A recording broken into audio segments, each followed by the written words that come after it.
جنت میں جہاں ہماری ہر خواہش پوری ہوگی، وہاں پر جنت والے بھی ایک دوسرے کے اوپر چڑھ دوڑیں گے۔ اس لیے یہ ٹیسٹ ضروری تھا کہ اس ٹیسٹ کو جو شخص پار کرے گا اور بندگی کی حدود کے اندر آئے گا، جنت میں ہر خواہش پوری ہونے کے باوجود نفس کے ظلم کی خواہش اس کے اندر پیدا نہیں ہوگی، زیادتی کی خواہش اس کے اندر پیدا نہیں ہوگی۔ جب اس مقام پر پہنچ جاؤ گے تو پھر جنت کے حاصل بنو گے۔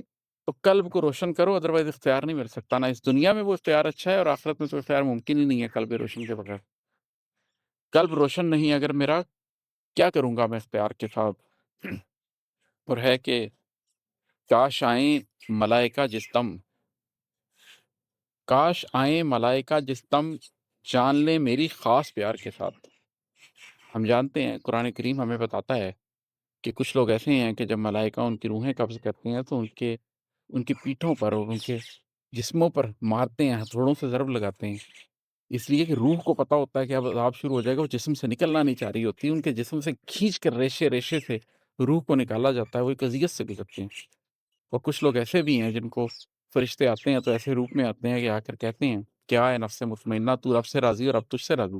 روح یہ سنتی ہے تو خوب اتنی خوش ہوتی ہے، جھوم کے باہر نکلتی ہے، اور پھر ملائکہ اس کو خوشبوؤں میں لپیٹ کے لے جاتے ہیں آسمانوں کے سفر پر، عرش الہی کی طرف۔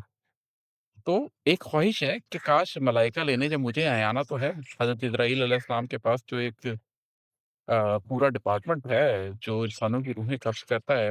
ملائکہ آتے ہیں، روحیں قبض کرتے ہیں، ہر شخص کی روح ایک طرح سے قبض نہیں ہوتی۔ میری بھی ایک خواہش ہے کہ کاش آئیں ملائکہ جس دم، جان لے میری خاص پیار کے ساتھ۔ کاش میرے بھی ایسے اعمال ہوں، کاش میں نے بھی رب کو اتنا راضی کر لیا ہو کہ وہ یہ پیغام لے کر آئیں کہ اللہ تم سے راضی ہے، تم اللہ سے راضی ہو، آؤ امتحان ختم ہوا، چلو چلتا ہوں۔ اور ہے کہ خاک میں دب کے پھر اگوں گا میں، خاک میں دب کے پھر اگوں گا میں، اور کھل جاؤں گا بہار کے ساتھ۔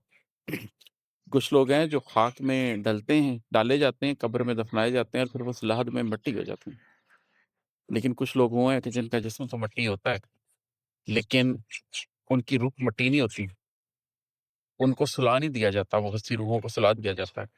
اللہ تعالیٰ نے فرمایا ہے کہ کچھ روحیں ایسی ہیں کہ جن کو مرتے دم ہی برزخ میں ان کا عذاب کا مقام دکھایا جانے لگ جاتا ہے، ان کو بتا دیا جاتا ہے کہ تم امتحان میں فیل ہو گئے۔ کچھ روحیں ایسی ہیں جن کو سلا دیا جاتا ہے، ان کا فیصلہ قیامت کے دن ہوگا۔ اور کچھ روحیں ایسی ہیں جن کو پہلے دن ہی بتا دیا جاتا ہے کہ جنت میں ان کے لیے کیا مقام ہے، اور ان کو صبح و شام وہ دکھایا جاتا ہے۔ فرعون کے بارے میں بتایا جاتا ہے کہ اسے صبح و شام آگ پر پیش کیا جاتا ہے، اسے اس کا انجام دکھایا جاتا ہے۔